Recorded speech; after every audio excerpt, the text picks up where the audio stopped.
guys, Assalamualaikum warahmatullahi wabarakatuh. Perkenalkan, nama saya Putri Algaria Puramasari.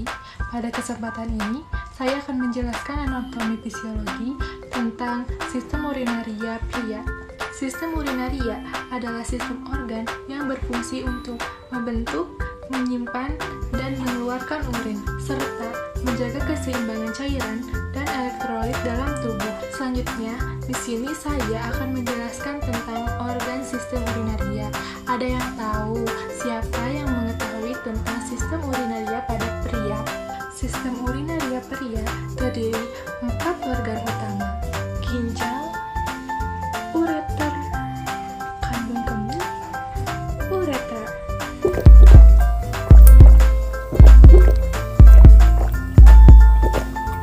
Ginjal berjumlah 2 dan terletak di kanan dan di kiri tulang belakang. Bentuk ginjal menyerupai kacang merah. Secara anatomi, ginjal terdiri dari yang pertama, korteks, yaitu bagian luar. Yang kedua, medula, yaitu bagian dalam. Yang ketiga, pelvis renalis, yaitu tempat penampungan urin sementara. Fungsi ginjal adalah menyaring darah, membentuk urin, mengatur keseimbangan cairan elektrolit, dan juga mengontrol tekanan darah. Di dalam ginjal terdapat unit fungsional yang disebut nefron, tempat terjadinya pembentukan urin.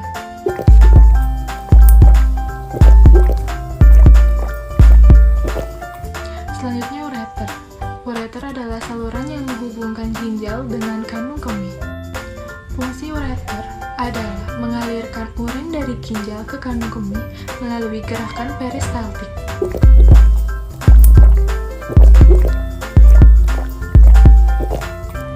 Selanjutnya, kandung kemih. Kandung kemih adalah organ berongga yang berfungsi menyimpan urin sementara. Kapasitasnya sekitar 300-500 ml. Saat penuh, otot detrusor berkontraksi untuk mengeluarkan urin.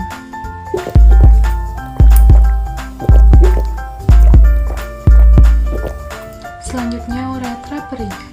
Uretra pria memiliki panjang 18-20 cm, berfungsi sebagai saluran pengeluaran urin dan saluran pengeluaran cairan semen.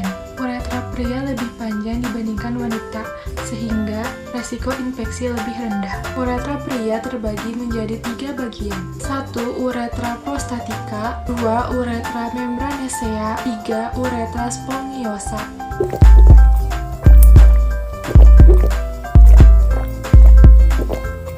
Selanjutnya, proses pembentukan urin. Proses pembentukan urin terjadi 3 tahap. Yang pertama, filtrasi, yaitu penyaringan darah di glomerulus. Yang kedua, reabsorpsi, yaitu penyerapan kembali zat penting. Yang ketiga, sekresi, yaitu penambahan zat sisa ke dalam urin. Urin kemudian mengalir ke ureter, lalu disimpan di kandung kemih, dan dikeluarkan melalui uretra.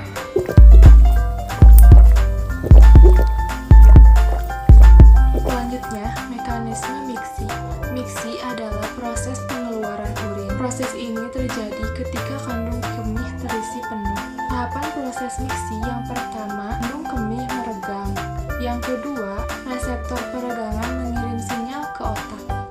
Yang ketiga, otak memberi perintah untuk berkemih. Yang keempat, otot detrusor berkontraksi. Pada pria, terdapat 2 sphinkter. Yang pertama, sphinkter internal yang bekerja tidak sadar. Yang kedua, sphinkter eksternal yang dapat dikontrol secara sadar.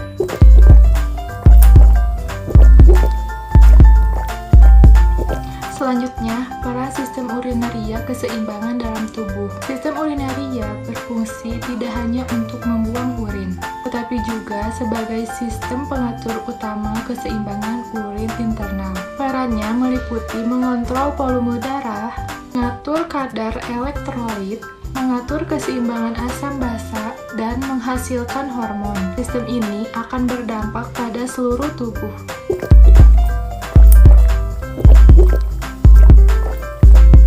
Selanjutnya, hubungan ginjal dengan sistem peredaran darah. Ginjal menerima 20 10-25% curah jantung setiap menit. Artinya, ginjal sangat bergantung pada suplai darah yang kuat.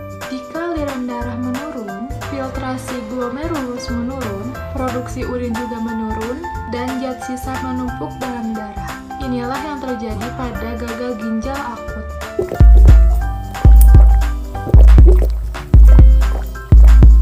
Selanjutnya, glomerular filtration rate atau GFR. Salah satu indikator penting fungsi ginjal adalah GFR atau laju filtrasi glomerulus. Nilai normal GFR pada pria biasa sekitar kurang lebih 90-120 ml per menit. Penurunan GFR menunjukkan gangguan fungsi ginjal. GFR dapat dilakukan dalam pemeriksaan kreatinin serum dan eGFR.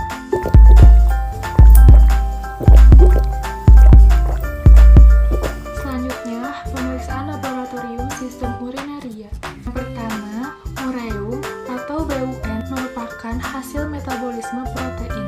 Nilai normalnya sekitar 7-20 mg per desiliter. Meningkat pada gagal ginjal atau dehidrasi. Yang kedua, kreatinin merupakan hasil metabolisme otot.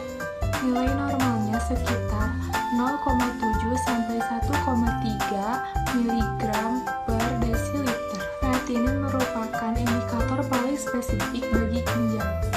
Yang ketiga, urinalisis meliputi pemeriksaan warna dan kejernihan, pH, protein, glukosa, dan sedimen urin. Urinalisis penting untuk mendeteksi infeksi, batu ginjal, dan kerusakan glomerulus.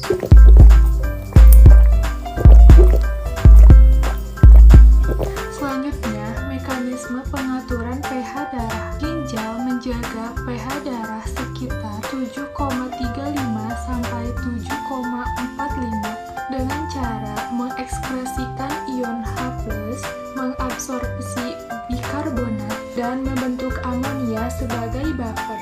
Gangguan fungsi ginjal dapat menyebabkan asidosis metabolik.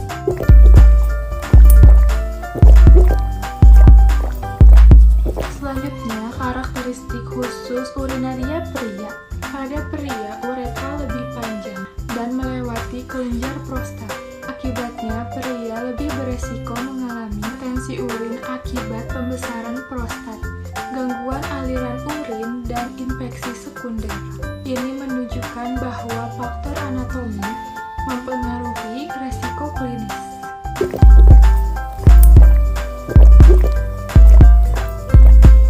Kesimpulannya, sistem urinaria pria berfungsi untuk membuang zat sisa metabolisme dan menjaga keseimbangan tubuh.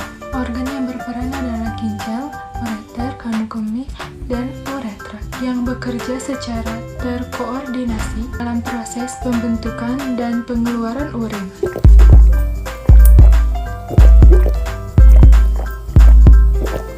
Dengan memahami anatomi fisiologi sistem urinaria, kita dapat lebih memahami pentingnya menjaga kesehatan ginjal dan saluran kemih.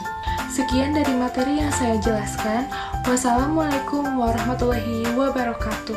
Bye-bye guys.